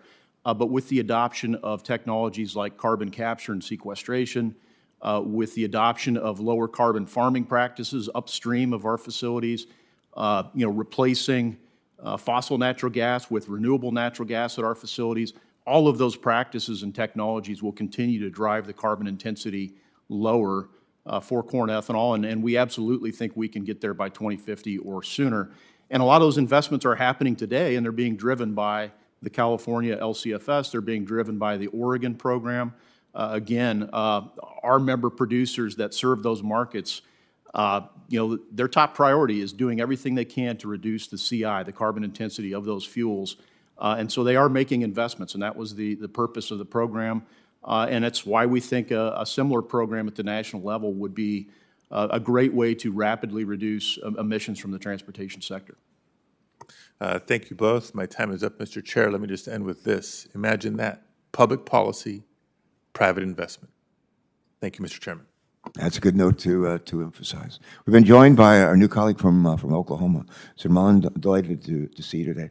I just want to mention before I turn to you for your questions, this committee has a remarkable tradition for actually working together and working across the aisle to find common ground that you wouldn't really expect. I worked with John Barrasso for a number of years on something to reduce emissions of refrigerants from air conditioners and freezers and so forth. It actually led to the ratification of the Kigali Treaty and phased down hydrofluorocarbons over the next 15 years. But John Barrasso and I worked on that together for a long time. Before that, Barbara Boxer was our senior Democrat in this committee, and your predecessor, Jim Inhofe, was our senior Republican. So you could not ask for two more polar different senators, and they somehow managed to find common ground on any number of issues, to our amazement, including transportation policy, but other stuff as well. Jim and I were co-sponsors of the Diesel Emission Reduction Act for any number of years. So that's something we're proud of on this committee, and it's a wonderful tradition. We hope that we can continue to take advantage of it, and with your presence. But welcome aboard. We're delighted to hear from you. Thanks for joining us. Thank you so much, and I look forward to that. I look forward to getting to know everybody and finding those places we can work and use good common sense. I'd love to have been involved in the conversation with refrigerant, considering I've owned several HVAC companies, and I have a pretty strong opinion on the direction, just because from practical use, right? But I appreciate that, and it's an honor being on the committee. Sorry about sliding in here late. I'm still trying to find where the committees are, so. You're right on time, and the restroom is right outside the door. So I figured that one. Need I that got as that well. one. I was in the Armed Service Committee and was, since I'm on the back side of that panel, it took a while to get there. I'd like to visit a little bit with Mr. Spear. California, obviously, they're proposed replacing the diesel trucks with battery electric vehicles and trucks on the road. For the Air Source, obviously, board, what has this meant for the prices of vehicles? Oh, it's putting immense pressure on the sale of new vehicles, but also used trucks. Right. Significant costs in making equipment newer, safer, more environmentally friendly equipment less available as a result. They're just out of reach. Right. Well, as a guy that has a CDL in my back pocket, I've owned multiple semis. We've had fleets of vehicles out there. I've driven in California, and traffic's pretty bad, right? Yeah. And so if you put these diesel trucks, which are already heavy, they take up a lot of room, and then you make them all electric, has anybody done a study on how many more trucks that's going to add to the road? Because we have weight issues already, right?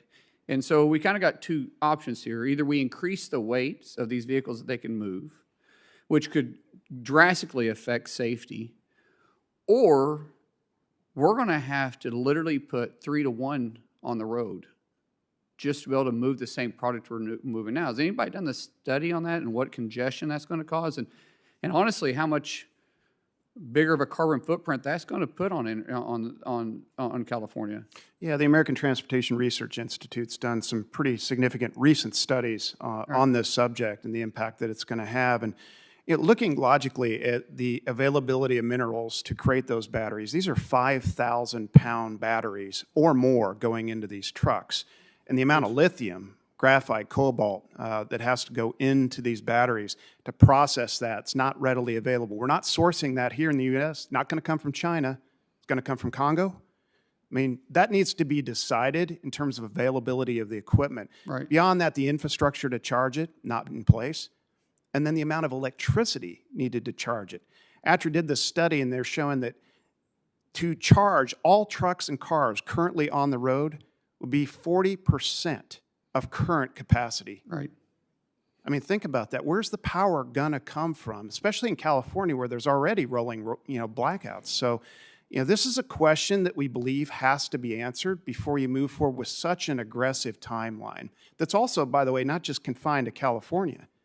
It's going to set the national standard for the entire country if the EPA doesn't step in. So we need a national framework. We're interstate commerce. You've driven across the country in a truck. You understand that.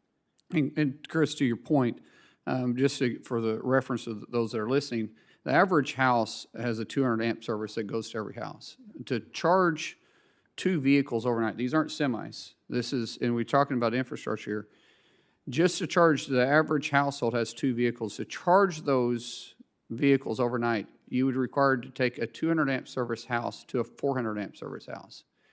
Now, as someone that owned a fleet of 300 plus vehicles on the road every day, I can't imagine how much power it cost me at night to charge all those trucks. And this is something that's short-sighted when we start talking about California's proposals. I understand what they're trying to get to, but are we thinking long range? Are we actually paying attention to the safety, the effects on the grid? Last time I checked, they still have rolling blackouts without going all electric. That's right. So where's that infrastructure going to come from? And sir, as you say, we work together. This is a point that we need to have a deep discussion on, because when we start talking about renewable fuels versus fossil fuels, there seems to be somewhat a divide. But we need to be realistic to our approach. And I'm glad that you started your introduction to the committee for me in this, because I want to be part of a solution, not of a problem. The Choctaws, who I have a privilege to represent, Choctaw Nation, and I'm Cherokee and proud to be Cherokee. The Chief Batten, he says that when we think of decisions, we think generational. Not today, but we think generational. And in this effect, we need to be thinking about both, the effect today and generational, what our long-term goals are. So I look forward to working on the committee. Thank you guys for being here, and with that, I'll yield back. All right, thanks. And thanks again, and welcome to our committee. Before you arrived here, I just wanted to mention this again. I mentioned that I was born in West Virginia, coal mining town. That's where my sister and I were born, and sort of I grew up until we moved to Virginia and then off into the world. But I've always focused on job creation, job preservation. As governor, even before that, I worked in the Division of Economic Development, always focused on job creation, job preservation. Continue to do that. I always look at adversity and find opportunity. And there's plenty of adversity in our country and our planet. And where's the opportunity for doing something about it? My mom raised my sister and me in a Grace Gospel Baptist Church. She dragged us there every Sunday morning, every Sunday night, every Wednesday night, most Thursday nights. And then we'd go home and watch Billy Graham on TV. I mean, and she wanted to make sure we understood. Wait, you all have a TV? It was a little tiny when we had 3 channels. But she wanted to make sure we understood the difference between right and wrong. She really wanted to make sure we internalize the golden rule, treat other people the way we want to be treated. I mentioned earlier, My state of Delaware is the lowest lying state in America. Our state is sinking. The seas around us are rising. If Bill Cassidy and John Neely Kennedy were here today, they'd tell you in every 100 minutes in Louisiana, they lose a piece of land the size of a football field to the ocean. And NOAA, the folks at NOAA told us last year that sea level rise isn't just a problem today, it's going to get worse before it gets better. So that's sort of the environment in which we're operating here. And we've somehow got to find consensus and to address these problems, these concerns in a way that's fair, but also in a way that strengthens our economy rather than diminishes it. Delaware used to be the state that built more cars, trucks, vans per capita than any state in America. We had a Chrysler plant with 4,000 employees. We had a GM plant with 4,000 employees. I worked for years to keep those plants alive. And we lost them both in the Great Recession, and which was just really, you can mind, a body blow to a little state with less than a million people.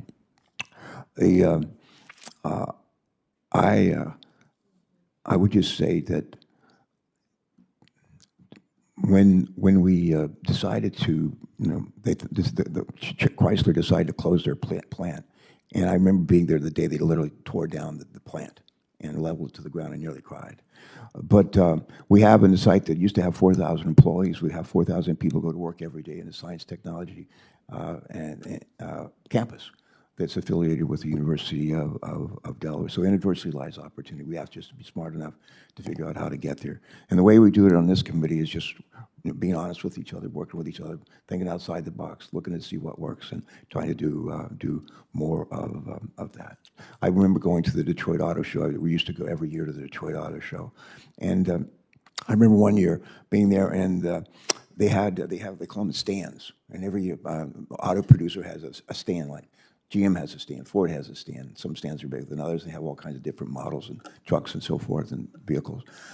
One year, I remember being meeting a woman named Mary Barra. Mary Barra got pretty famous now. She's the chairman of GM, chairs the Business Roundtable. And it was a year that the Ford Volt was selected as a car of the year, and it's a hybrid. And the Ford Volt that year got 38 miles on a charge, 38 miles on a charge. And the vehicle I drive now, I mentioned earlier my 2001 Chrysler Town & Country minivan, which I sold for $1 last year with 600,000 miles on it. But it's been replaced by an EV that gets 300 miles on a charge. And it's the numbers are actually getting better. But 10 years ago, I was when the Chevrolet Volt won a car of the year at the Detroit Auto Show. I remember walking around and visiting one of the stands. I don't know if it was Toyota, who it was, but they had a vehicle in it looked like a framework with 2x4s framed into a garage. And they had a vehicle sitting in the garage, and next to it was a framing for a house. And I said to the people from the company that had that vehicle, I said, "What is this?" And they said, "This is a car that's sitting in a garage and has the ability not only to use hydrogen and fuel cells to provide electricity for the vehicle, provide electricity for the house, cool the house in winter, warm the house in the summer." They said, "This is where we're going to go in the future."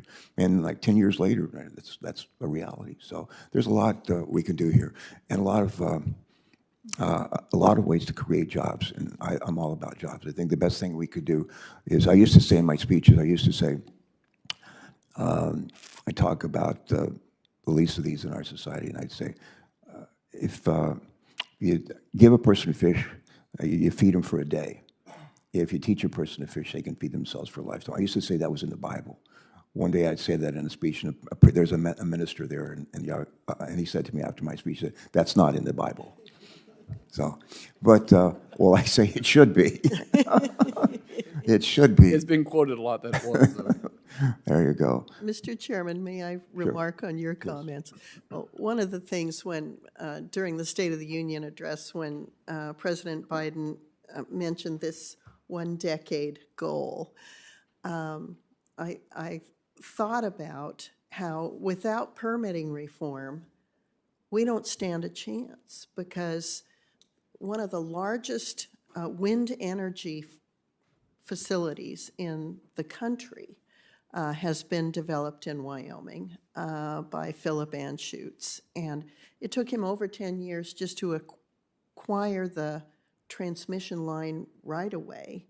and there's additional permitting that needs to be done there. So even for people who desire to move to electric vehicles and that can power houses and out of the garage, if there's no electricity available, it is because of the permitting burdens that come with building transmission lines. It's just an unachievable goal. So I think that even for people who aspire to President Biden's goal, that should become a priority.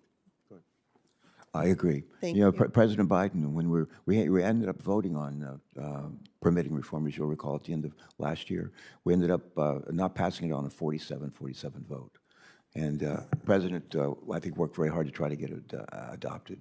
And I expect the administration will come back and say, let's try to give it another try. He liked to say, and as you may recall in his State of the Union address, he kept coming back to the phrase, let's finish the job we've begun. And it's all well and good that we have a lot of promising ways to create electricity without worsening our carbon situation here in this country. But if we create all this clean energy, we'll say over here, and we have a real, in our country, and over here, we have a lot of people who need that energy. We got to figure out how to get it there. And your point is well taken. I think this is an area where we can find consensus and should work hard to do it. I know Senator Capito has offered legislation on this front, and I'm hopeful that we can all be part of getting it to that consensus. So thank you. Okay, I have a couple more questions. Let me just either of you want to ask another question or say anything else? Okay, that in mind. Let's see. Hold on just 1 second.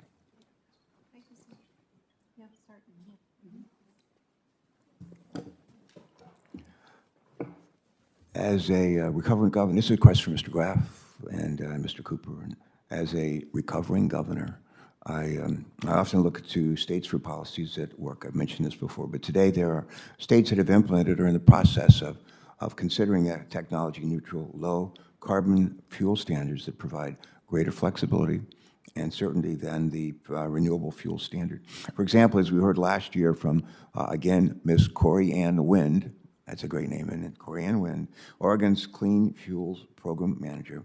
Oregon has successfully advanced cleaner fuel usage, kept consumer costs low, and helped to foster local job creation.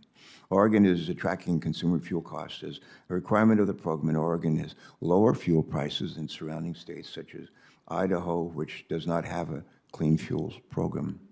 The question, if I can, for Mr. Graff, for you, and also Mr. Cooper, for you, what are the most important principles of lessons learned from state programs that should guide development of a national clean fuels program?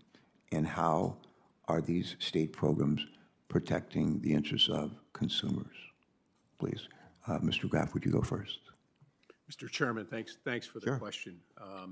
As I said in my opening remarks, I think that any program in itself, first of all, needs to have clear certainty.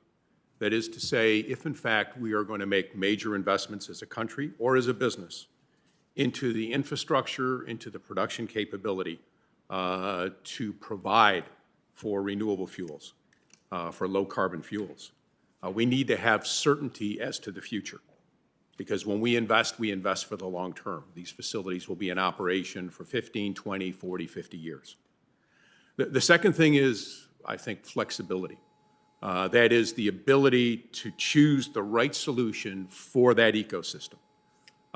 If you have abundant wind power, solar power, hydropower, for example, you can produce hydrogen with electrolysis using water.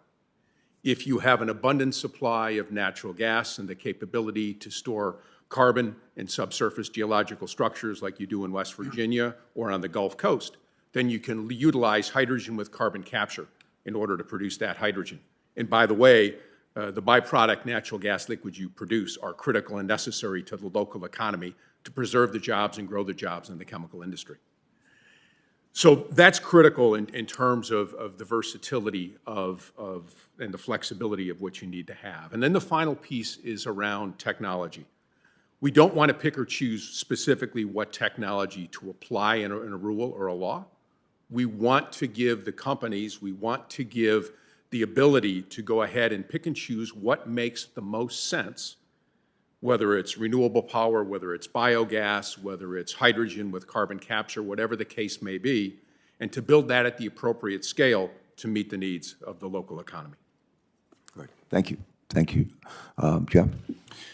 Thank you, Senator. And I think my list would be pretty similar to what we heard from Mr. Graff. I think. Let me say repetition's a good thing. Feel free to repeat. I won't repeat.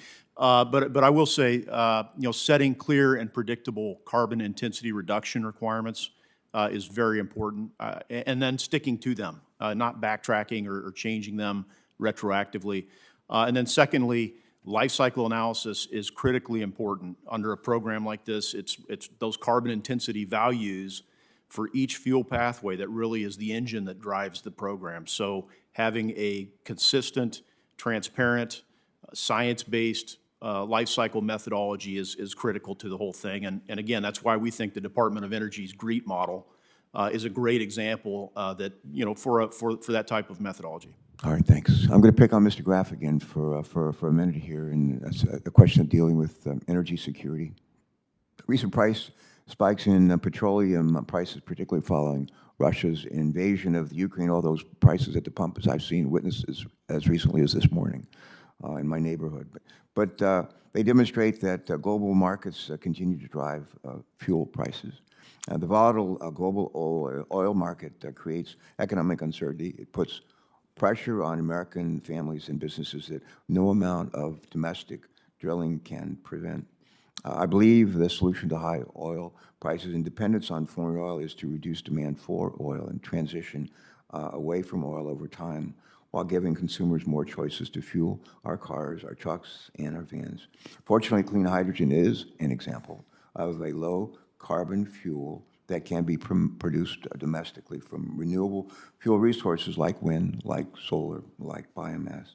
My question is, how can the use of hydrogen, and low-carbon transportation fuels help strengthen our national energy security? I'm going to repeat it. How can the use of hydrogen and low-carbon transportation fuels help to strengthen our national energy security? Thanks for the question, Mr. Chairman. And as you point out, the world's energy needs only continue to grow. The inherent risks of various energy supplies continue to evolve. And I think we should see everything we have today as additive, with the idea that hydrogen and its long-term growth and potential will help fill both a necessary void and provide the growth in low-carbon and renewable sources of energy that we need for the future. The application, again, of hydrogen in the use of hydrogen, again, is very versatile because it provides the capability in an industrial setting to decarbonize and provide the needs for energy-intensive industry. And we're already beginning to demonstrate that with some of our projects we are building around the world. But it also provides the flexibility and the capability to decarbonize the transportation sector and provide the additional fueling needs we need for that infrastructure.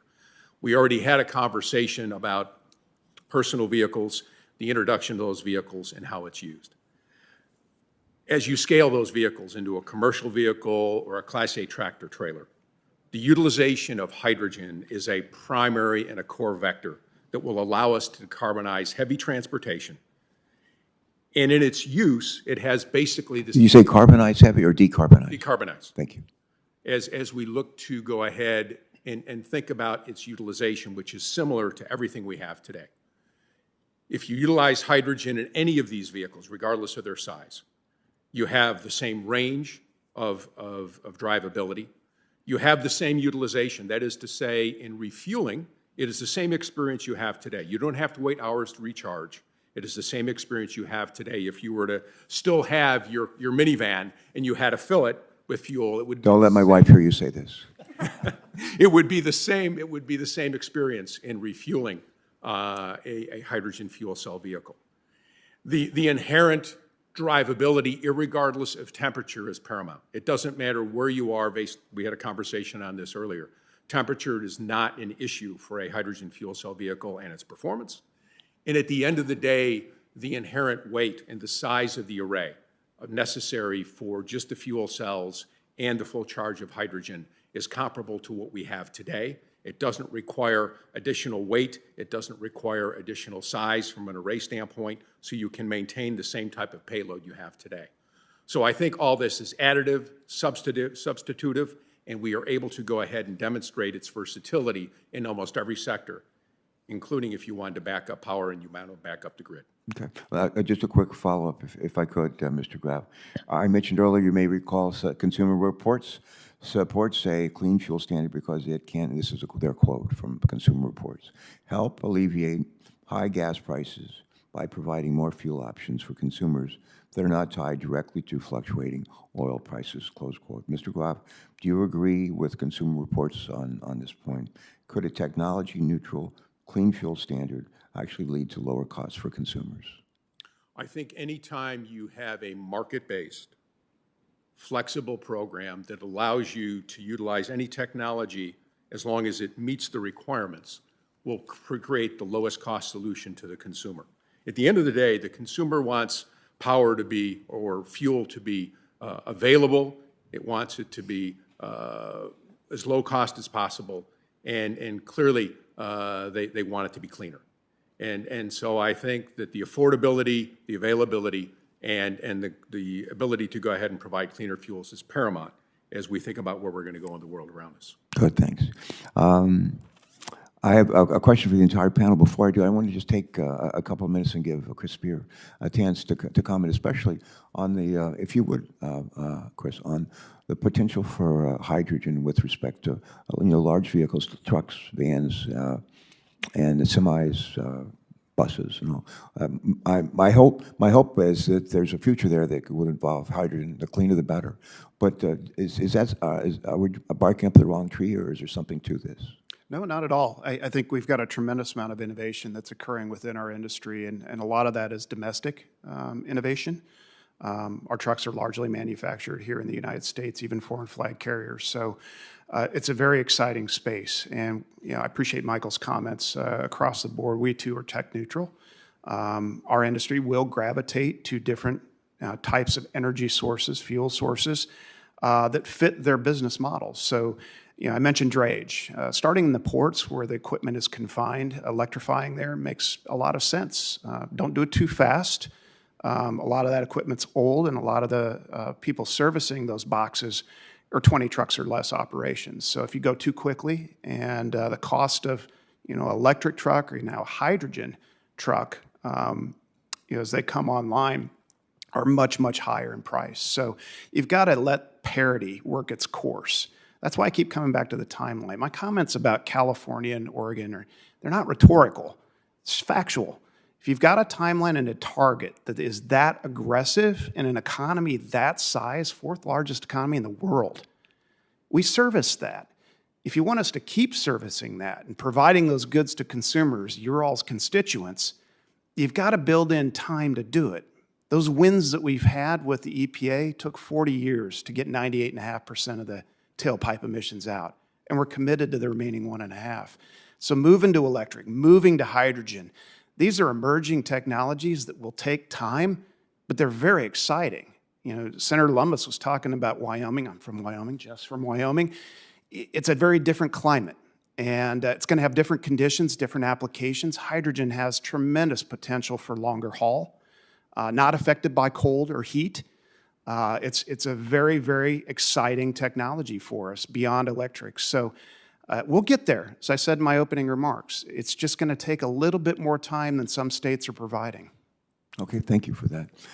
I'm going to last questions for the entire panel, and I want to start off with Jeff Cooper. But Jeff, here's the question. First, I do appreciate the perspectives that all of you, this entire panel, have shared with us today. And I hope that the dialogue can help further inform thoughtful action to support the development of national clean fuels policy that will reduce emissions from our transportation sector and help further grow our economy at the same time. That said, I also recognize the challenges in developing a new program that satisfies everyone, and we'll need compromise and collaboration as we go along that road.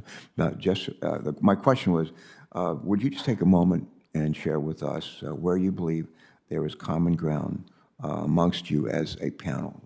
I'm always looking for common ground. So where would the common ground lie here on this panel? I think I've heard it, but I want you to sort of close with that thought in mind. Go ahead.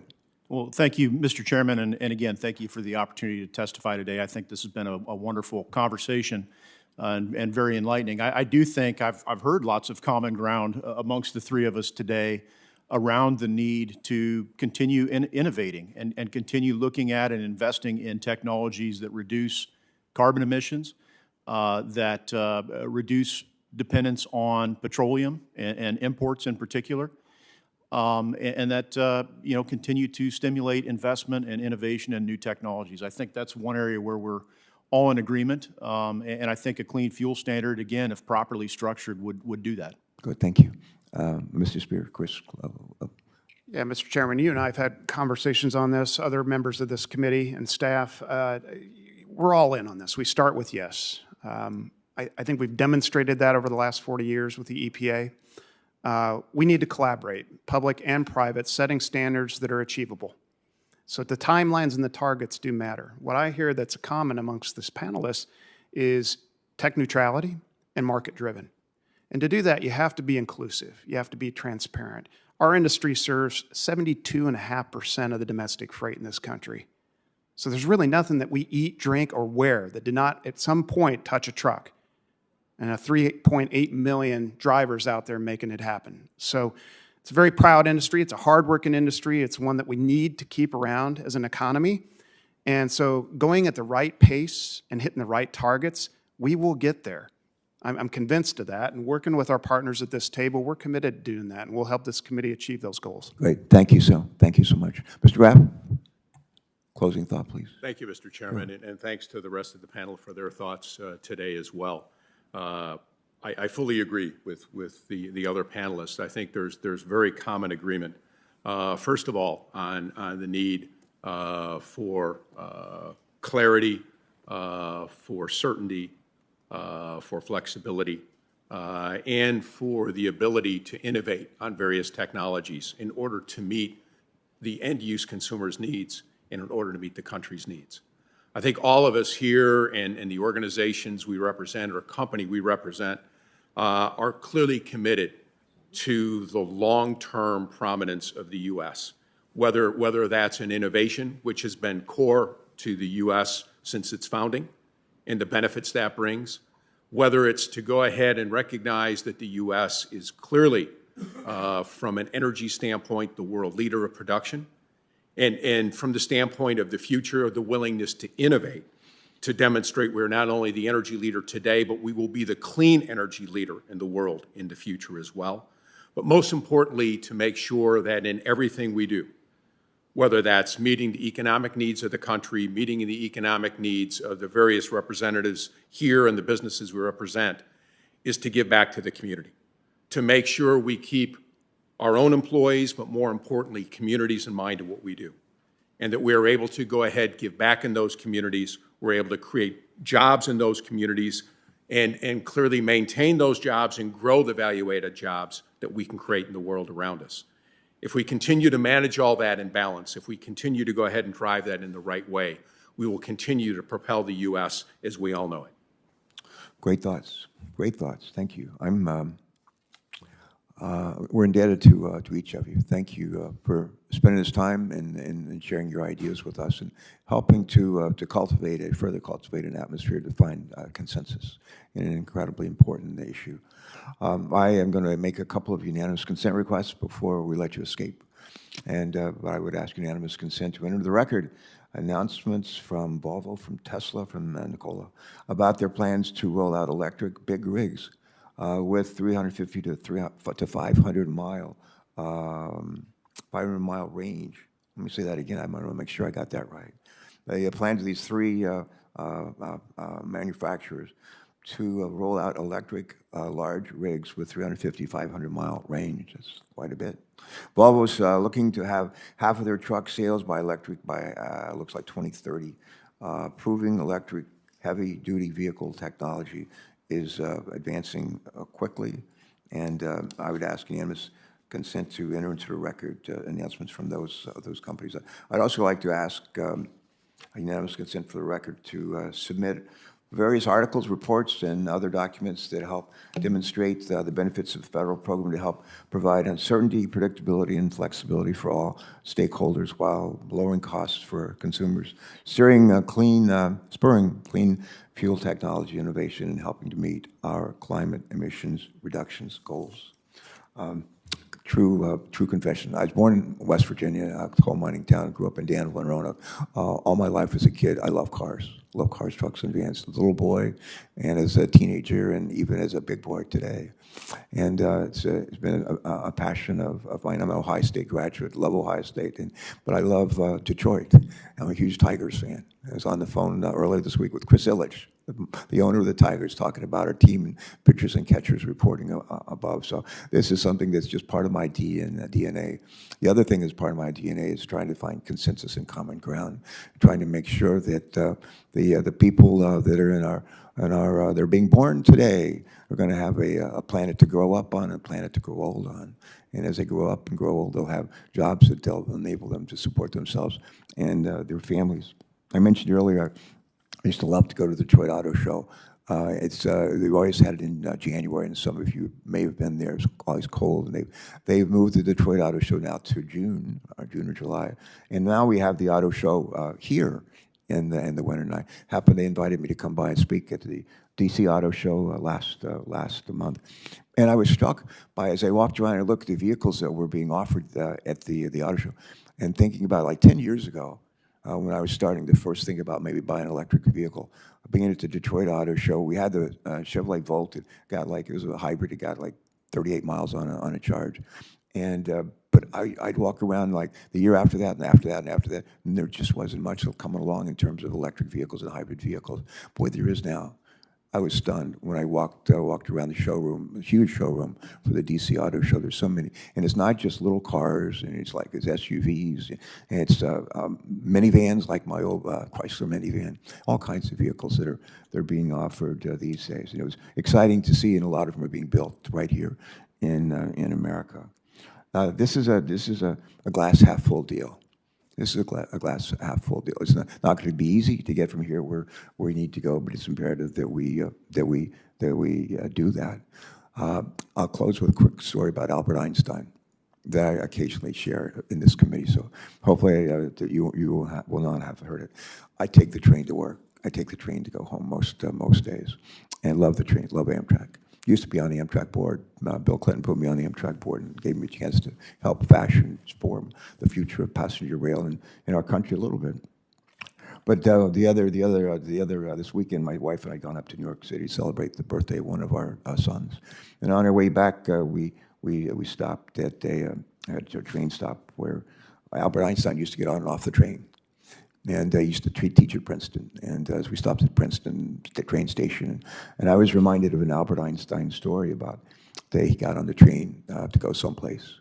And sometimes he'd go to New York City, he'd go to Washington, wherever he would go. One day he got on the train and got to a seat and started looking for his train ticket. And he looked in his pants, he looked in his coat, he looks in his briefcase, he couldn't find it.